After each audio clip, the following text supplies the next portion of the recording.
നമ്മുടെ തലസ്ഥാനത്തിന് പ്രത്യേകിച്ച് തിരുവനന്തപുരത്തിന് ഒരു എം പി ഉണ്ട്, ശശി തരൂർ. അദ്ദേഹം 3 തവണ വിജയിച്ചു, 4ാം തവണ ഇപ്പോൾ എം പി ആയി തന്നെ അദ്ദേഹം മാറിയിരിക്കുന്നു. അപ്പോൾ ഇതുപോലുള്ള പ്രസക്തമായ പല സംഭവങ്ങളുണ്ടാകുന്നു, പല വിഷയങ്ങളുണ്ടാകുന്നു. ഈ അടുത്ത് വിഴിഞ്ഞം തുറമുഖ ഉദ്ഘാടനം UDF-നെ സംബന്ധിച്ച് അഭിമാന പദ്ധതിയായി തന്നെ ചൂണ്ടിക്കാണിക്കുന്നത്, അതിൻ്റെ പിതൃത്വത്തെ ചൊല്ലി പോലും വലിയ വഴക്കുണ്ടായതാണ്. ആ പരിപാടിയിൽ നിന്നും, അഭിമാനകരമായ പരിപാടിയിൽ നിന്നും അദ്ദേഹം വിട്ടുനിൽക്കുന്നു. ഇതുപോലൊരു ദാരുണ സംഭവം ഉണ്ടായിരിക്കുന്നു. അതിൽ ഇതുവരെയും അദ്ദേഹത്തിന്റെ ഭാഗത്തു നിന്നൊരു പ്രതികരണം കണ്ടില്ല. എന്തെങ്കിലും പ്രതികരണം നടത്തിയെന്ന് താങ്കൾ തന്നെ വ്യക്തമാക്കേണ്ടതാണ്. അപ്പോൾ ഇതുപോലുള്ള പ്രധാനപ്പെട്ട സംഭവങ്ങളിൽ നിന്ന് ഒളിച്ചോടുന്ന ഒരു MP ആയി ശശി തരൂർ മാറുകയില്ലേ? BJP കഴിഞ്ഞ 10-20 വർഷമായി ഇങ്ങനെ ഉന്നയിച്ചുകൊണ്ടിരിക്കുകയാണ്. ഇവിടുത്തെ ജനങ്ങൾ അദ്ദേഹത്തെ തിരഞ്ഞെടുക്കുകയല്ലേ. 15 വർഷം പൂർത്തിയാക്കി വീണ്ടും 20 വർഷം പ്രവർത്തിക്കാനുള്ള അനുവാദം ജനം കൊടുത്തു കഴിഞ്ഞു. അപ്പോൾ ശശി തരൂരിനെ പോലെയുള്ള മഹാനായ ഒരു വ്യക്തിയെ എങ്ങനെയെങ്കിലും തേജോവധം ചെയ്യാമെന്നൊക്കെ കരുതി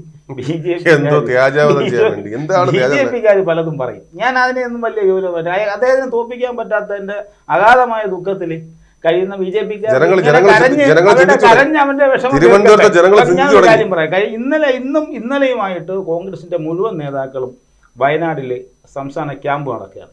ഇന്ന് നമ്മൾ ഈ ചർച്ച കഴിയുന്ന സമയത്തോടുകൂടി ഇവിടെ തന്നെ നേതാക്കളെത്തും. അതുമായി ബന്ധപ്പെട്ട് എല്ലാ പ്രവർത്തനങ്ങളും അവർ നടത്തും എന്നുള്ള കാര്യത്തിൽ ഒരു സംശയമില്ല. MP ചെയ്യേണ്ട ചുമതല അദ്ദേഹം ഇപ്പോഴും ചെയ്യുന്നുണ്ട്. ബഹുമാനപ്പെട്ട കൊടിക്കുന്ന് സുരേഷ് MP റെയിൽവേയുടെ ബോർഡ് മെമ്പറാണ്. അദ്ദേഹം അടിയന്തരമായിട്ട് റെയിൽവേ മന്ത്രിക്ക് കത്ത് നൽകി ജോയിയുടെ കുടുംബത്തിന് സഹായം നൽകണം എന്നുള്ള അത് അദ്ദേഹത്തെ ഒരു MP എന്ന നിലയ്ക്കും അദ്ദേഹം റെയിൽവേയുടെ മെമ്പറായിരുന്ന ആളും എന്ന നിലയ്ക്ക് അദ്ദേഹം, അതുകൊണ്ട് കോൺഗ്രസ്സുകാർ ഇടപെടുന്നില്ല എന്നൊക്കെ വെറുതെ ഇങ്ങനെ പറഞ്ഞിട്ട് കാര്യമില്ല. സ്വാഭാവികമായും തോന്നുന്ന ഒരു സംശയം ഞാൻ ചോദിക്കുകയാണ്. അതായത് ഈ ഒരു പ്രശ്നം ഒരുപക്ഷെ ഒഴിവാക്കാൻ കഴിയുമായിരുന്നു ഉമ്മൻചാണ്ടി സർക്കാരിന്റെ കാലഘട്ടത്തിൽ കൊണ്ടുവന്ന അനന്ത എന്ന പദ്ധതി മുന്നോട്ട് കൊണ്ടുപോയിരുന്നെങ്കിൽ. 1ാം ഘട്ടം പൂർത്തീകരിച്ചു, 2, 3 ഘട്ടം പൂർത്തീകരിച്ചിരുന്നെങ്കിൽ ഒരുവിധം പ്രശ്നങ്ങൾ ഒഴിഞ്ഞു കിട്ടിയാനായിരുന്നു. പക്ഷേ LDF സർക്കാരാകട്ടെ അത് പിന്തുടരാൻ തയ്യാറായില്ല. അത് അവസാനിപ്പിച്ചു എന്ന രീതി കഴിഞ്ഞ വർഷം മന്ത്രി ശിവൻകുട്ടി പറയുകയും ചെയ്തു. പകരം ഒരു പദ്ധതി ഇതുവരെ എത്തിയിട്ടുമില്ല. അപ്പോൾ ഞാൻ പറയാമെന്നൊരു കാര്യം, അങ്ങനെ ഒരു പദ്ധതി വരുമ്പോൾ അത് റെയിൽവേയുമായി സഹകരിച്ച് ചെയ്യണമെങ്കിൽ ഒരു മേയർക്ക് സാധിക്കില്ല എന്ന് തന്നെയാണ് മേയറുടെ അധികാര പരിധി വെച്ച് അവർ പറയുന്നത്. അപ്പോൾ അത് ചെയ്യാൻ കഴിയുന്നത് ഒന്നുകിൽ ചീഫ് സെക്രട്ടറി ആയിരിക്കണം, അല്ലെങ്കിൽ ആ സ്ഥലത്തെ ആ മണ്ഡലത്തിലെ MP ആയിരിക്കണം. അപ്പോൾ ഇവർ രണ്ടും ഇടപെടാതെ, അല്ലെങ്കിൽ ജില്ലാ കളക്ടർ മുഖേന ഇടപെടാതെ അങ്ങനെ ഒരു പദ്ധതി മുന്നോട്ട് കൊണ്ടുപോകാൻ എപ്പോഴും തലസ്ഥാനത്തിന്റെ വികസന പദ്ധതിക്ക് വേണ്ടി എപ്പോഴും എല്ലാവിധ അദ്ദേഹത്തിന് ഈ MP എന്ന നിലയ്ക്കുള്ള അധികാരവും അവകാശങ്ങളും മാത്രമല്ല, അദ്ദേഹം വ്യക്തിപരമായുള്ള എല്ലാ സ്വാധീനങ്ങളും അദ്ദേഹം എല്ലാ കാലത്തും ഉപയോഗിക്കാൻ തയ്യാറായി വരുമ്പോഴൊക്കെ തന്നെ ഈ നഗരസഭ അതിന് തയ്യാറായിട്ടില്ല.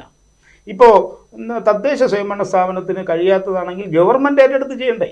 ഇപ്പം സംസ്ഥാന ഗവൺമെൻറ് അല്ലേ റെയിൽവേയുമായി ബന്ധപ്പെട്ട കാര്യം ഒരു മീറ്റിംഗ് വിളിക്കാമല്ലോ. ഇതുമായി ബന്ധപ്പെട്ട വിവിധ വകുപ്പുകളുടെ ഒരു മീറ്റിംഗ് വിളിക്കാമല്ലോ. അത്തരത്തിലൊരു മീറ്റിംഗ് പോലും വിളിക്കുവാനോ ആ പ്രശ്നങ്ങൾക്ക് പരിഹാരം ഉണ്ടാക്കാനോ തദ്ദേശ സ്വയംഭരണ വകുപ്പ് മന്ത്രിയോ മുഖ്യമന്ത്രിയോ നാളെ ഇതുവരെ തയ്യാറായില്ല. ഈ മാലിന്യം മഴക്കാലത്ത്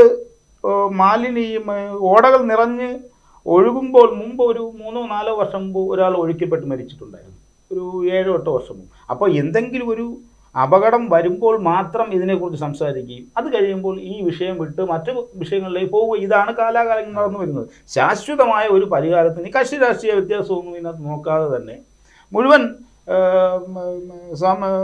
രാഷ്ട്രീയ കക്ഷി നേതാക്കളെയും ഒരു ടേബിളിന് മുമ്പിൽ ഇരുത്തിക്കൊണ്ട് ശാശ്വതമായ പരിഹാരത്തിന് ഒരു ഗവൺമെൻറ് തയ്യാറാവണം. ഗവൺമെൻറ് അതിനുവേണ്ടി നിർദ്ദേശങ്ങൾ ക്ഷണിക്കണം. അതുപോലെ തന്നെ വിവിധ ഡിപ്പാർട്ട്മെൻറ്റ് മേധാവികളെ വിളിച്ചിരുത്തി റെയിൽവേ ഉൾപ്പെടെ ഉള്ളവരെ വിളിക്കണം. അപ്പോൾ നമ്മൾക്ക് ഇവിടുന്ന് 2 കേന്ദ്രമന്ത്രിമാരുണ്ടല്ലോ, അവരുടെ സഹായം തേടാമല്ലോ. അപ്പോൾ അവരാരും രാജ്യത്തിന് സംസ്ഥാനത്തിൻ്റെ വികസനത്തിന് എതിരെ നിൽക്കുന്നവരല്ലല്ലോ. ഇവിടുന്ന് ജയിച്ചു പോയ പ്രതികളാരും അങ്ങനെ മന്ത്രിമാരാകുന്നവരാരും അതിനൊന്നും ഈ ഗവൺമെൻറ് തയ്യാറല്ല.